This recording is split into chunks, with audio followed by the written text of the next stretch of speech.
Hello everyone, this is DavidViadel23 and welcome to the Mandrago's Cave. Today we are gonna be talking about Lola from One Piece. Charlotte Lola from One Piece is one of Big Mom's daughters, okay? I think it is paramount to talk about her at this point in the story because we are in Elbaf. This video is gonna have obviously spoilers from up to 1153, so if for whatever reason you are not up to date with the manga, I invite you to click here and watch another video that is a little bit more back in time, maybe pre-time skip, and you don't have spoilers of what is happening at the moment, okay? So let's do a first initial sketch for Lola. Lola is one of those characters, pre-time skip, that I love. I like the characterization, how caricaturesque Lola is, how loud she is. I love the comparison as well with the zombie story that happens in Thriller Bark Saga. And basically, just so we are in context, we meet Lola first as a zombie, being this pink boar that wants to marry Absalom and is chasing Absalom all the time, okay? After that, through Thriller Bark, we meet these people that they have been kind of in a situation that they lost their shadows with Moria.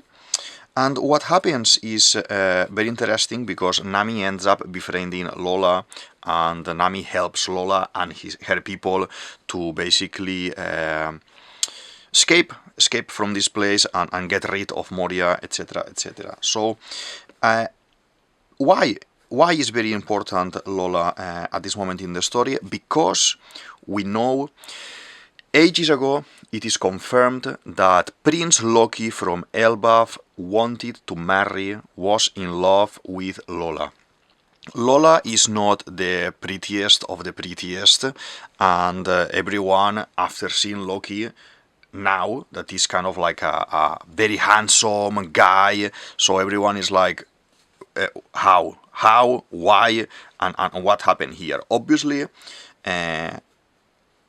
all of this was a plan arranged by Big Mom, because Big Mom crew works in a way that all the daughters and all the sons that she has are married, or they are trying to do this kind of political marriages, so she has more power. This is exactly what was happening in the Big Mom saga, in the Totoland saga, Whole Cake Island, where Pudding, the 35 daughter, was gonna marry Sanji from the Germa 66 to unite those kingdoms, but basically the plan was that Big Mom would absorb their technology and get even stronger than she was actually. Okay, so what happens there? What happens there is that, in my opinion, right now, Lola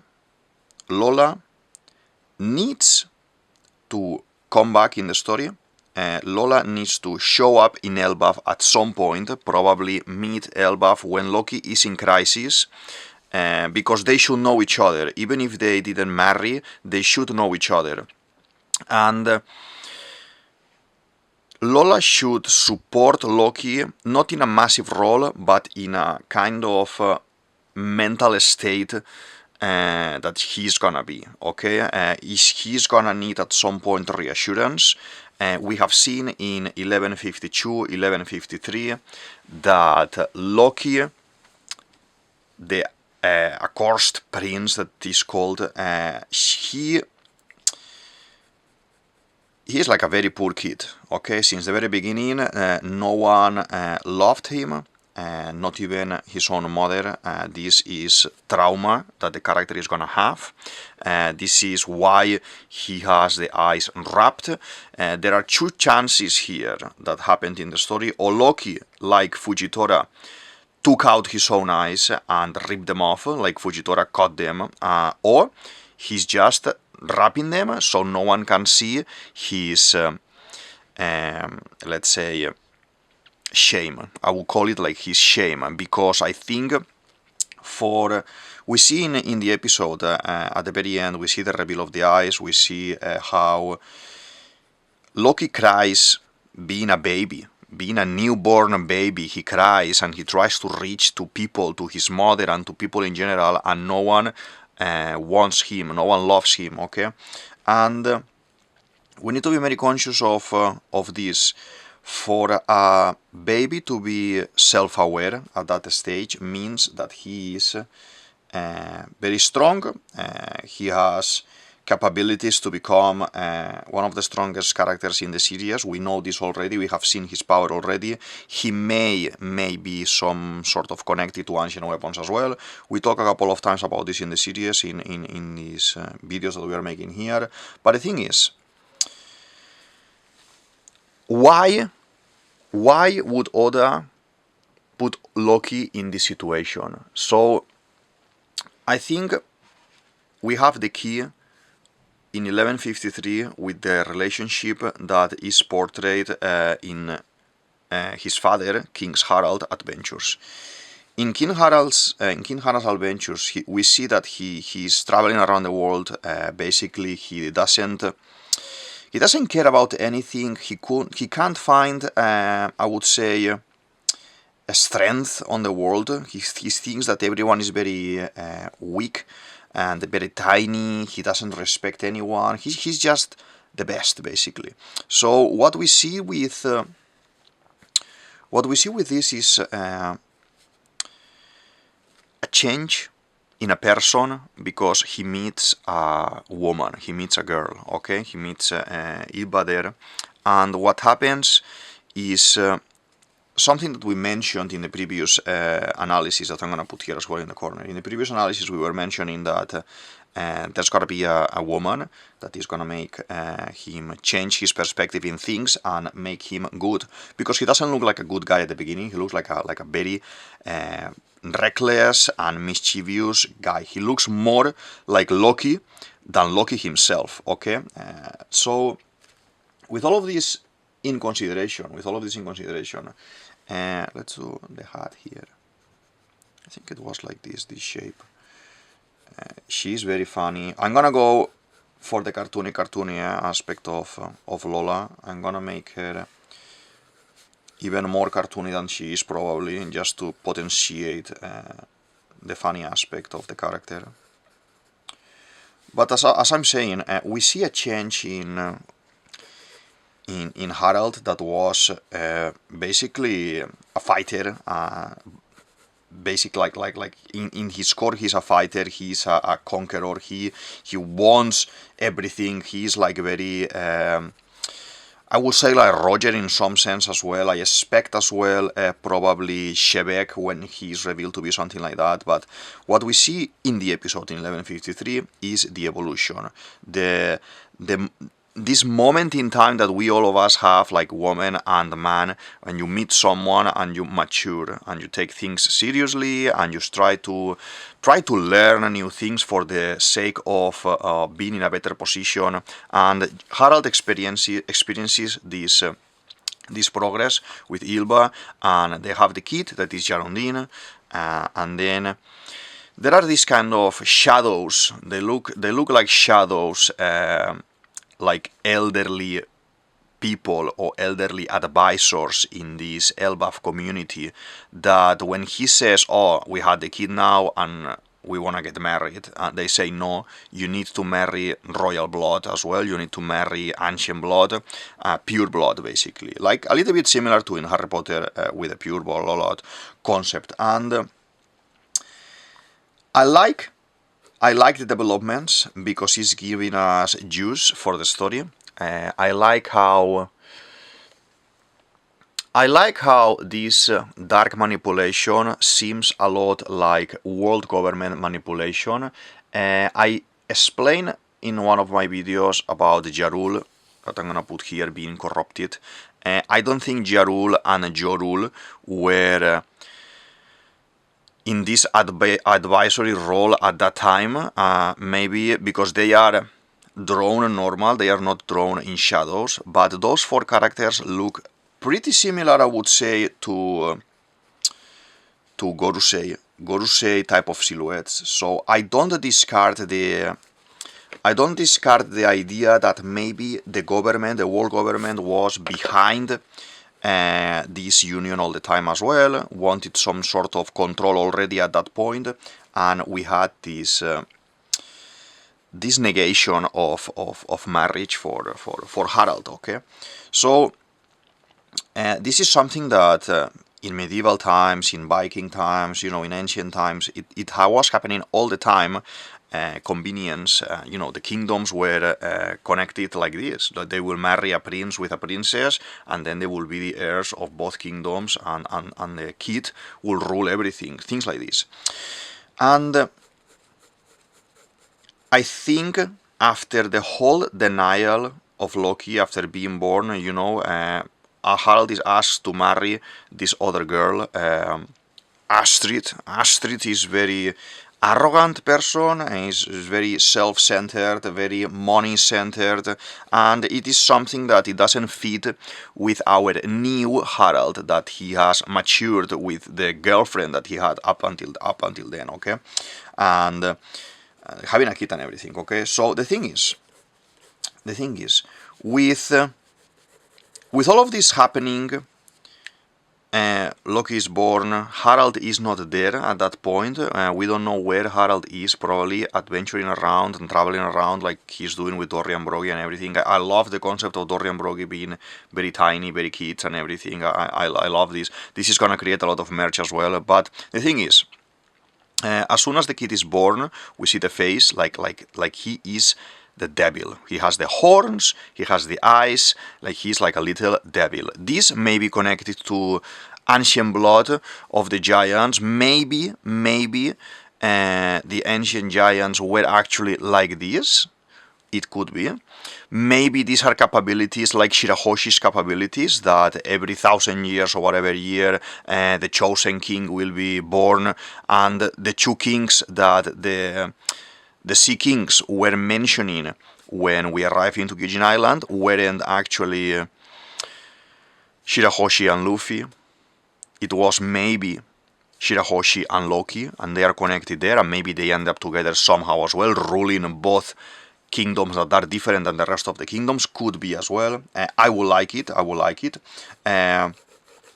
Loki's story with love, no one wanting him, the mother throwing him through Adam Tree down to hell, and then he climbing up again, kind of trying to fight for survival is very important, trying to fight for love is very important. I think we have a shift in Loki's attitude. Probably Loki grew very mischievous at the very beginning when he was kid teenager, and then he kind of was gonna have a change like Harald when meeting the girlfriend with Lola, and you could see him in this silhouette, that it's a very different type of silhouette that the actual silhouette that Loki has.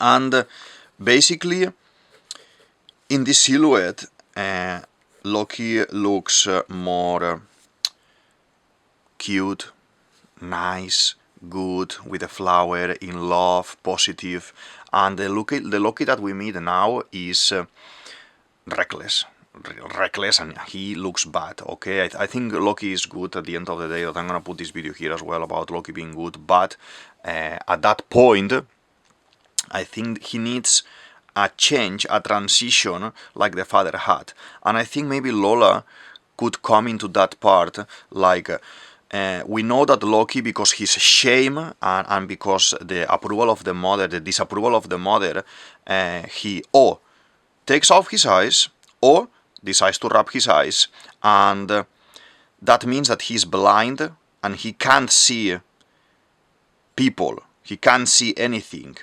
I think what he does is to develop his observation haki to be able to move around, travel around, fight, do his daily things through observation haki. So he should be a master of observation haki when he starts fighting and everything. But the thing is, with this concept, knowing that obviously Lola looks more like a caricature, he may have fallen in love with the personality, with how lovely Lola is, how the character that she has, that she wants to marry and all these things, and how innocent she is as well, because she looks very innocent person as well since the very beginning that we meet her. She looks like a good person. For being a big mom and daughter, she looks like a really nice person. So having all of these things, and taking in consideration all of these love concepts that are touching with Lola, Loki, King Harald now, marriage imposed by other people, and he is accepting it. Harald is accepting it, he's not fighting it. If Harald would have been like before in his younger years, he could have just said, no, I'm the king and I'm gonna do whatever I want. But he follows the rules of Elbaf because he is like a good guy as well, and he accepts this new marriage. Giving birth to Loki a couple of years afterwards. So that means fighting is very important in Elbaf. We are in the land of warriors, yes, but love is gonna be very important. We have the introduction of Skopergaban. Skopergaban is all about love as well, getting together with a giant, having a kid with a giant. We have the concept of Sanji with love as well, and the parallelism that he may have with this aspect with Skopergaban. So I think there are a lot of connections there and a lot of points there for Lola to be a twist point in the Elbaf behavior regarding Loki, okay? I'm gonna draw a little bit because I'm talking, trying to explain everything, but I am actually not drawing much. And obviously I want to draw, and I want to have this character done as well. I'm just gonna do a little bit. I think we are a little bit sideways, but now I think we are straight, yeah. Looking good, looking very sweet, Lola here. I want to know your opinion, okay? I want to know your opinion about Lola. What do you think she may do when she appears, if you think she's gonna appear? I have no doubt. At the moment, we know there is not gonna be a romantic relationship here, because we know through the mini stories that Lola ended up together with Goti. Goti is one of the guys with Capon Veggie. Capon Veggie is married with Lola's sister, and they have the kid and Pes. And during the mini story, Goti saves Lola, thinking that saves the wife of his captain, Chiffon, thinking that it's her, but actually he is saving Lola. And they end up together, they married as well and everything. So this is another family that we need to take in consideration. So, the supernovas are being involved all the time in all these massive sagas. I don't think Capon Veggie, after all the story with Big Mom, is gonna have like any kind of important role here, but Lola's presence needs to be here, okay? They need to mention her. Probably that's a conversation that Loki may have with Nami, or Nami may drop some information about Lola in one of those things. And the connection with the ancient giants, with Ors in Thriller Bark, and the fights that they had in Thriller Bark, it's important here, because that's the way that I see maybe this name coming to Loki's ears, and maybe being a little bit uncomfortable by maybe Loki saying, oh, guys, to the Straw Hats, I am actually a descendant of the ancient giants with ancient blood. Some of my ancestors may be people like Ors, for example, and then once we are talking about this, Nami could start mentioning, oh yes, we were in Thriller Bark, we fought Ors, and then we met Lola, we met these guys there, and then there, boom, you have some kind of shift in the character. I expect as well some sort of silliness with Loki, because the innocence of falling in love like when Harald is slapped by Elbaf on the face, and his face is like very cartoony, person in love face. I see something like that happening as well to Loki, that maybe he even gets I don't know, blushed because the mentioning of Lola, and he needs to respect, because I think he's a good guy, he needs to respect Lola's decision to getting married with someone else, but some information, some kind of conversation needs to happen there, okay?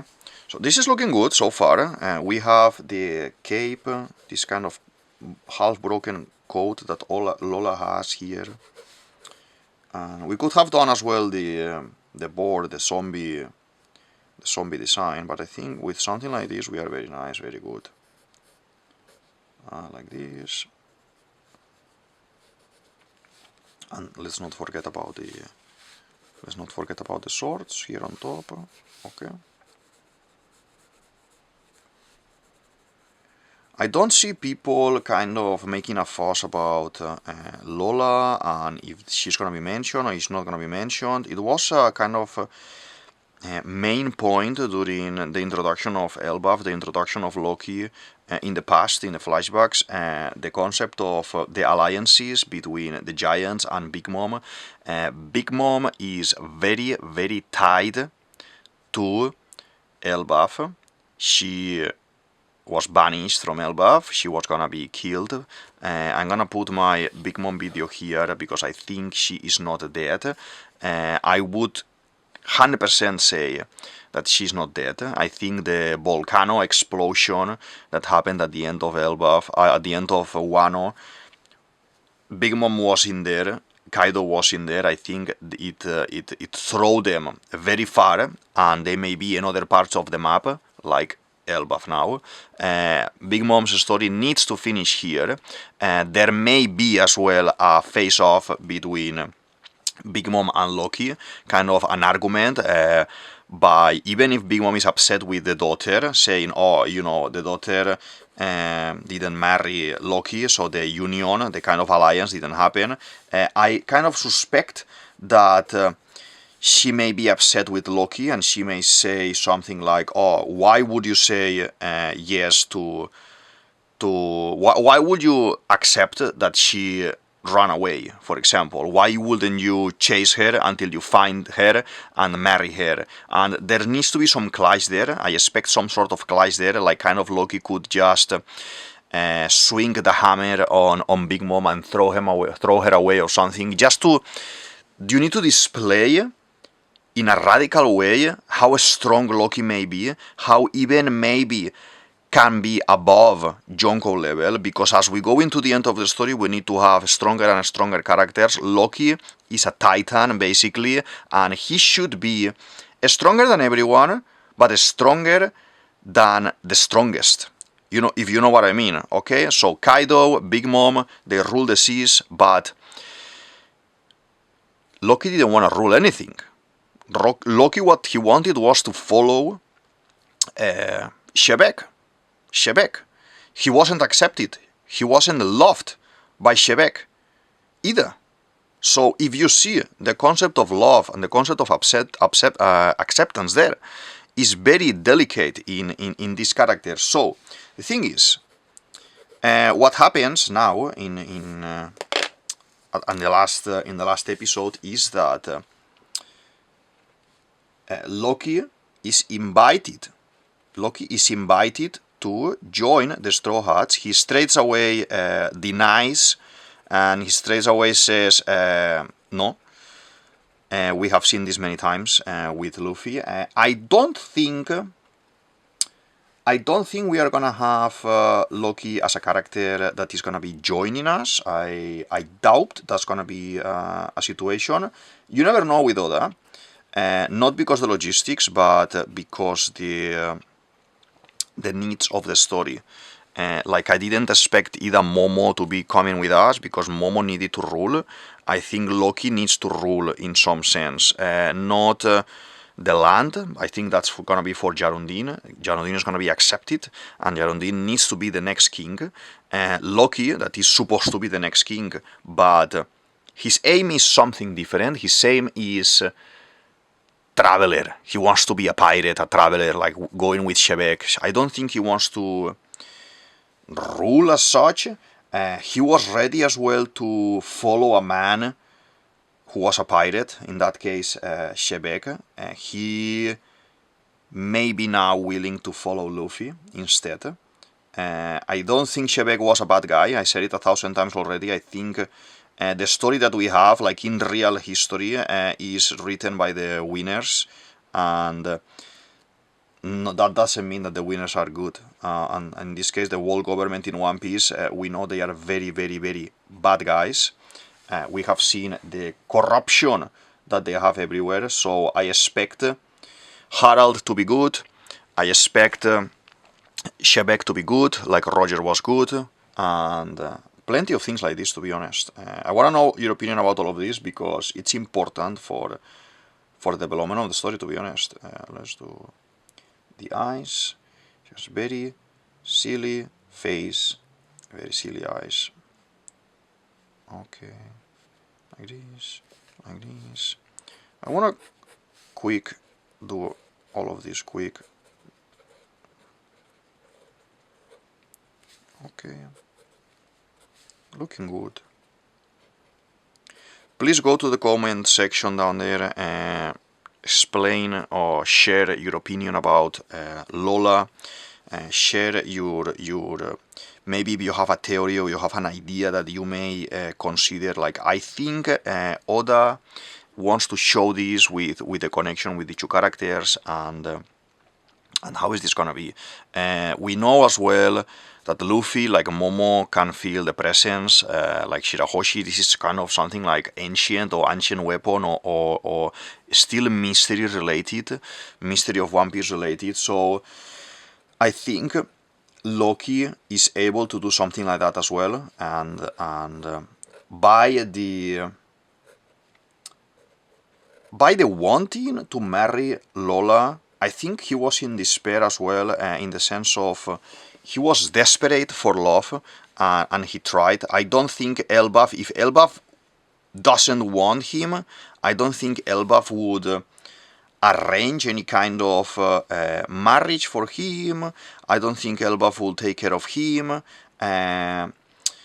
So this needs to be something done by himself. So he must have been really in love with Lola to be in this situation, like craving for love. And I'm curious to see what's gonna happen and how it's gonna be, to be honest. Let's do, she has some kind of texture here, and then we go, this is actually going outside, like this, and here as well, like this. Okay,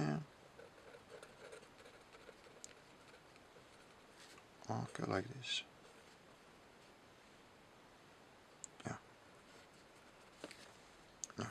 I like when Oda does this type of things, that is kind of connecting characters that we love from the pre-time skip to characters that we are starting to know now, like Loki, for example. I'm curious to see, because we have been speculating a lot since we know Lola, why and how was that's gonna happen. Okay, how is that gonna happen with the connection with this character? So I just very curious to see how it's gonna be. Let's do all of these details as well. I don't know. This is kind of a onesie that she's wearing, and that's the zip. Okay, she looks very silly. Okay, and then like this. Yep. Okay. Just want to focus 1 second into drawing a little bit, because I start talking and we don't continue the video, and we need to advance a little bit with this. sometimes, depending on the topic, I find more difficult to focus in the conversation that we are having here, in the talk that I'm trying to explain, because maybe the information I want to give you, I want to share with you, is so ingrained in me, is so deep in me, that I want to explain it properly, or I want to kind of make myself understood in this topic. And yeah, but this is one of these cases, I would say, that with Lola, there are so many things I want to say about her that I find it a little bit difficult to do in this particular one, both things at the same time. But let's do the hand here. She has some sort of wrapping here in the hand as well, and here in the other hand as well. Okay. Yeah, I'm liking how it's looking so far, and when we add the color, I think it's gonna be looking very sweet. I love pre-time skip. Pre-time skip is my favorite time for One Piece, and this is very chilling for me. Like I like to do the characters old school, that they were more cartoon, I would say, more funny to draw as well. And yeah, let's do the heart, the swords here. Okay, here and here.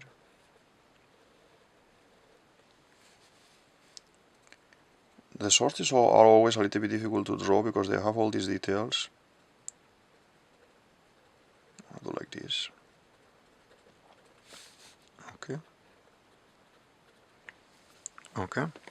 So what can those eyes be? I think we've seen those eyes before. We've seen these eyes before in Carrot. When Carrot is transforming into Sulong, the first time that we see this super cool transformation, I love that transformation. We see her with the same eyes connected to the moon. I don't think Oda would do the same design or a similar type of design if this concept wouldn't be connected. We know the concept of the moon, the concept of the sun, the concept of the D, the concept of the white color with the Shulongs becoming white, and then Luffy, Nika being white in Gear 5 as well. All of these things need to be connected. The Tamatebako, created in ancient times, probably from Sulong blood or from Nika's blood, and be kind of created in this compound, in this kind of product that is a pill. And having kind of the same type of design, we see those eyes, this kind of shark, cat, serpent type of eyes in Hody Jones as well, when he eats too many of these pills and gets super transformed. And to be honest, that's one of those points as well that puts Loki into the ancient times, into the end game of the story. People may be speculating out there about if Loki is the serpent from the mural and things like this. I think all of that goes into the realm of speculation. As I said before, it is very random at this moment. We can't know exactly what may happen with that, and obviously that's why we do theories, to try to guess. But I'm not sure if Loki's fruit may be Jormungandr, the snake. Jormungandr is the snake that surrounds the world in Norse mythology. We thought that the soaked in blood serpent may be Jormungandr, but obviously it's been confirmed in 1153 as well that is referring to the red line. We talk about it was gonna be the red line. Dorian Broggy mentioned this kind of character, that the only thing that they can't cut is the serpent, this serpent, and since that moment I thought this would be the red line, and now it's confirmed like 1000 episodes afterwards. But regarding Loki, regarding Loki and what type of power he may have, the eyes of the serpent, I didn't think about that straight away. The first thing it came to me after, I love Norse mythology. I've wrote a lot of Norse mythology and like Tales of Norse Mythology, for example, by Gerber, and classical mythology as well. But the thing is, when I saw the eyes, it reminded me more to Sigurd Snake in the Eye. Okay, Sigurd Snake in the Eye is one of the supposed sons of Ragnar Lothbrok, mythological character. Ragnar Lothbrok is supposed to be the father of the 7 Viking kings, and Sigurd had this special eye, this weird-looking eye, deformity in the eye, that it gave him his name, basically. This comes reference as well to other kings in that area, but the concept of the mythology around it is that he had this different eye. Okay, it wasn't giving him any kind of power or anything, but Oda with Loki is mixing concepts. He is mixing. He is Loki by name, using a hammer like Thor in Norse mythology. Thor. He's blind like Odin, because Odin took his eyes and with the crows that can see everything as well. And now with the different type of eyes, with the concept of a Sigurd Snake in the Eye as well. There are so many concepts. Jormungandr, like Fenrir, they were sons of Loki in Norse mythology, and when those are released, when those are the ones that will start the Ragnarok. Ragnarok probably in One Piece is the final battle, the end of the world battle, and there are a lot of mixes in this collage that Oda is making. So I'm curious to see Sleipnir as well, the 8-legged horse. It was Odin's horse that he was riding as well. So there are so many references to Norse mythology and so many mixes that I think it's almost impossible to guess how Oda is gonna play this. He's a very, very, very fan of Norse mythology. He started One Piece because this cartoon called Vicky the Viking, and he loved that concept and he wanted to do his own concept. And just because of that, I would say we are in a swamp at the moment with One Piece. It's very difficult to, in this specific saga, it's gonna be very difficult to guess what's gonna happen and with who. Okay, I think this is looking very nice, to be honest. We have this specific color for this coat, this kind of it's like it reminds me this like a admiral coat as well. So let's do this one with this color. Later, obviously, I will add a little bit of dark tones. I have to admit that for this one, I've been focusing more in the talk and explaining things about Loki and the connection with Lola and the return of Lola and the return of Capone Beggy as well than focusing in the drawing, to be honest. It's one of those very difficult to focus video in this one, to be honest. But we're getting there, okay? Bear with me. We're almost done. We have some details in yellow, that we can add the details in yellow as well, with, for example, this one here. Okay. And yeah. Some kind of predictions, I would say, for 1154. We are inside the flashback. We need to see a little bit more of the youth, of the childhood of Loki. The last page is baby Loki crawling up after destroying a gigantic bear. I think that silhouette seems like a bear. Probably he fell on top of the bear. He brawled a little bit with the bear and destroyed him, and he started climbing up. He's not loved, so we need to see how he is despised, like Nico Robin in her period of escaping from the world government. We need to see that concept, so we hate everyone and we love Loki more and more.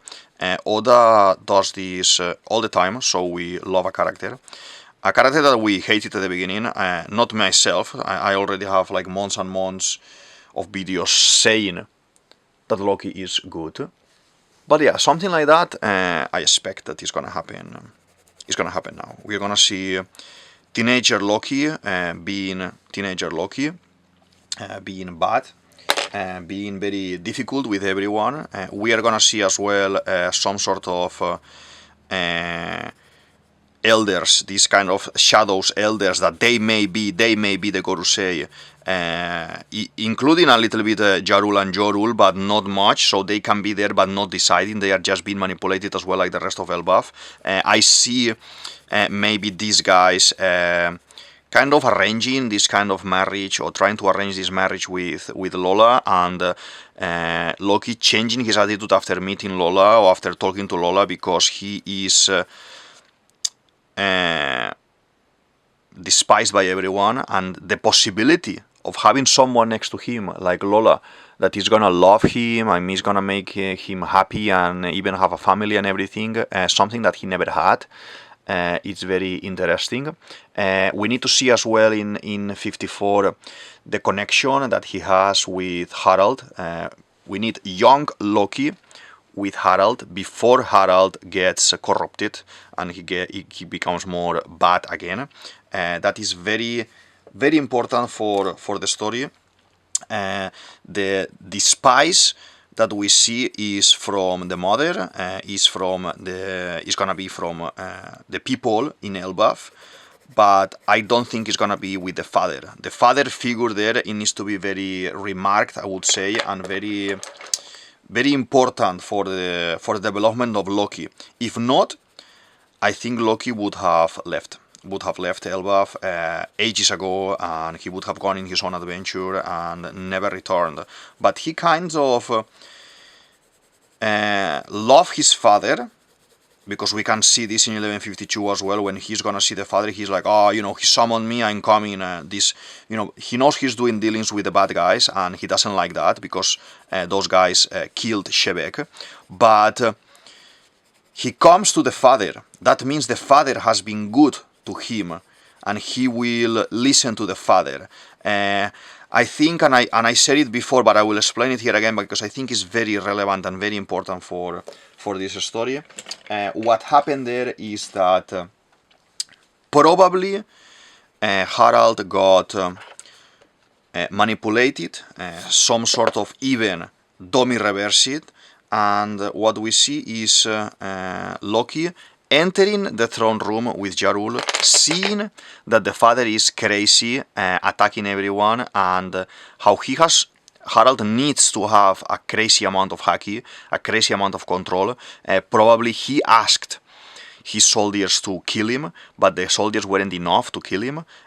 Probably Loki had to, in a frenzy, kill everyone, and then the father said, please kill me, because if not, I'm gonna destroy Elbaf. You are the only one, the only strong enough here to stop me. Kill me. Probably that's what happened there. I expect something like that. Oda is a master in surprising me, so he surprises me all the time. So if it is something different, I will accept it, but what I understand at the moment, and what it can be at the moment, in my mind is something like that. That Loki will have to sacrifice himself, sacrifice his reputation. He will say, well, I already have a very bad reputation, no one loves me. If they love me even less, I'm okay with it. And he swallowed this, okay? He swallowed this problem, and he lived with it. I think the only person, or the only two people who know this, that they are still alive, is Jarul. But he can't remember, because the sword is in his head. Probably the sword ended up in his head at that same moment as well. And Gerd. I done a post the other day, like 10 days ago, 1 week ago, saying 1152 Gerd in every single image that she's drawn. She's very concerned. Looks very kind of quiet, like I know what is going on, but I am not gonna say anything. So I expect as well soon for Loki reveal everything to Geraldine like he's doing already, and once that flashback is done and we come back to the present time, straight away Gert is gonna slap Geraldine and he's gonna say some sort of I can't believe you didn't support or you didn't believe in your own brother for all these years and you let him suffer all these consequences of your ineptitude as a leader. It's gonna make him be ashamed of being a giant, of being the son of a king. And from there on, you will see how the relationship of these two characters are going to change, and Geraldine is going to be full-on supporting Loki after knowing the truth, after getting the slap by Gerd. I think this would enrich a lot the development of Geraldine. Geraldine at the moment is just a background character, even if he is having some protagonism already during the saga, during the Rosa saga as well. He's just been a background character. So what can he do in this fight that is not related to fighting? For example, he can rule. He can put them together. He can help them to accept Loki. He can change the opinion of the world about his brother. That's in his power. In my head, in my mind, the concept of Sanji saying to Usopp, I will stay here and fight Jabura, and you go and do the things I can't do. It resonates in my head a lot at the moment because Geraldine is not strong enough to defeat any of the God's Knight, any of the Nightmares, any of the Emu-related characters or bad guys. So that's for Loki, for Luffy, for Zorro.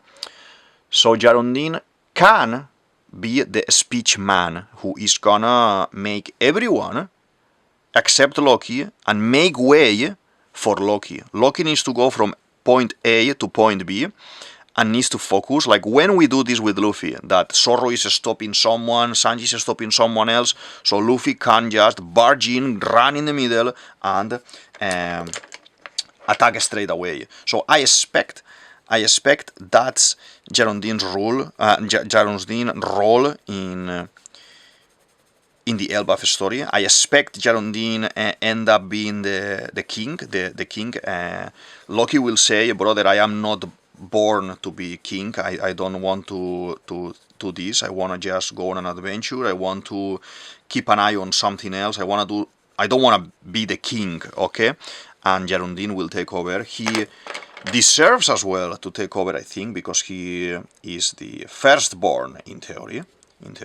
So there is a lot of game. I'm loving it. I'm loving it very much, and I can't wait to see what's gonna happen with all of this. Let's paint the inside of the mouth black, so we have a little bit of volume with the teeth and everything. Okay, let's not forget to do this like this, and the lips.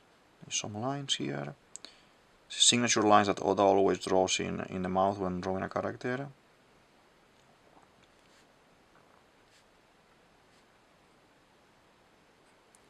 But yeah, as I'm saying, I don't see any kind of extra protagonism from Lola or anything. But she may have a moment. She may show up. She may, I don't know, video call, whatever she wants to do. But I think she needs to show up somehow and say, Loki, yeah, I didn't marry you, but you are a good guy. You are this and that, and if it is not happening through real time, it is gonna happen through a flashback, mini flashback, where we see how Loki changed his attitude because of Lola, and I don't think they are in bad terms either. I think they basically, Lola escaped, yes, but she looks like a good person. I want to think that she made him aware probably sent him a dendenmushi or something and said, hey Loki, I am not gonna marry you, I need to escape, I feel like you feel, I'm not loved in my family, I'm not loved in my land, they want me to do things, and they want me to become a thing that I am not, and I know that you understand me, Loki, let me go, don't chase after me, and find your own family, find your own adventure like I wanna do, and Lola here basically kind of gave a lesson to Loki, a lesson for him to, like Nico Robin, go out there and find the people that is gonna support you, love you, and everything. In this case, it's Luffy. Like Momo did, like Yamato did, like all of these guys did with Luffy as well. Like guys that are not main characters in the story, and they don't come with us, but Luffy supports them and helps them to become what they need to become. Okay, I know this is very tricky, I would say, or very random. Maybe you may think that Lola's character is not gonna show up at all, ever. We don't need to see her again, but I think I need her. I think I need her to be around, to do some kind of flashback, or to do some kind of comment, to kind of make Loki more accepted in the situation. I think we are already accepting him, and we are feeling sorry about him, like we feel sorry with Robin about being treated like that, because just being born like that, or because just being a kid. And Oda, when he uses this kind of technique, this kind of sadness in you, he pushes it a lot. He pushes it a lot, and he does more and more. So I expect some sort of Lola involvement in real time or in flashback time. Okay, so we see that he wasn't abandoned 100%, and that's why he's not that bad, I would say. If he wouldn't have had Lola's support, I think, in that aspect, like go and find your own life, I wish you well, something like that, and King's Harald support as well. King's Harald needs to be 100% supporting him, like he was supporting Ilba and Jarundin. He needs to be 100% with him, and the problem here comes from the mother. The problem comes from the mother, and the problem comes from the acceptance of the people. Very important moment is at the end of the episode, 1153. There is this moment where the mother is packing, and the woman wants to leave and go back home to her family. And there is a moment where she is in bed, but there is darkness, and kind of saying, deny everything about the baby, deny this, deny that. I don't think that is her. I think she left when she was packing, and I think there is someone else impersonating her in bed, in the darkness, without seeing anything, maybe Gorosei related, Imu related, basically to control Elbaf. It is not convenient. Probably she's in some sort of alliance as well with the world government, and the blunder that Harald may have done, that it is what Imu mentions, can be as well something related to not following Astrid's indications of doing this or doing that, because she was placed there to manipulate the king. Okay, by who? By these shadows. These shadows look like are gonna be connected to Imu. Okay, because we see now that she operates from the shadows. It's interesting, and I like how Harald didn't bend the knee, and I like how the son, Loki, is like him, is like the father, like originally the father was, and it makes it very interesting in my opinion. For me, I see it in with very interesting eyes. Okay, let's paint this. I think we finished already.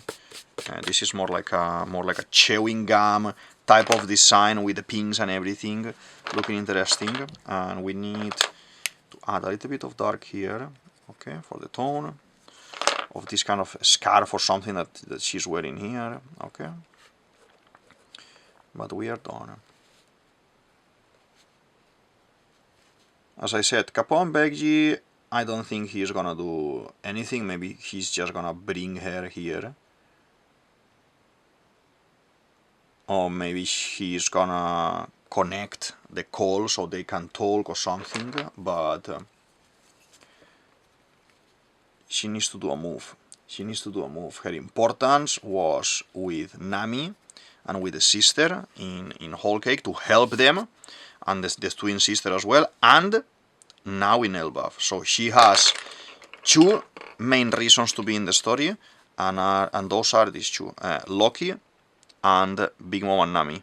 So those are her key points in One Piece story, and she needs to deliver. She needs to deliver that. Okay, let's do the hair a little bit, and we finished. Just as a quick, very quick recap, we've been talking about Lola, the connections with Loki, Elbaf, King Harald and Elbaf as well, the concept of marriage arranged, and how this may change attitude with Loki. Let's do these lines as well, like this, and I think we finished. I think it's looking very nice, very sweet, Lola. I wanted to draw Lola for some time, and let's do this black. I like it more black. There are characters that are secondary characters, like Lola, that if I wouldn't have had, for example, a week break, there is now no episode this week. We will have to wait until the 13th, I think, more or less, 13th of July, to have an episode. But if I don't have like some sort of break like this, I will get very hooked in wanting to talk about the current episode only and not mixing things from the past. And I think the drawing of Lola is very important, is paramount for the saga that we are. And the involvement of Big Mom as well, and the return of Big Mom in this saga as well, to close the connection with Jarul, Jorul, Loki, Lola, and all of these things that happened many years ago.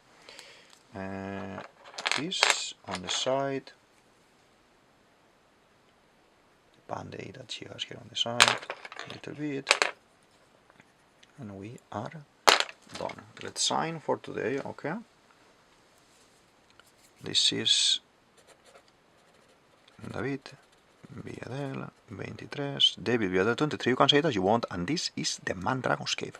I hope you enjoyed this video, theory, analysis, review, and feel free to like, subscribe, and share with your friends, with your nakamas, and yeah, I hope you liked it. I see you in the next one. Thank you very much. Bye.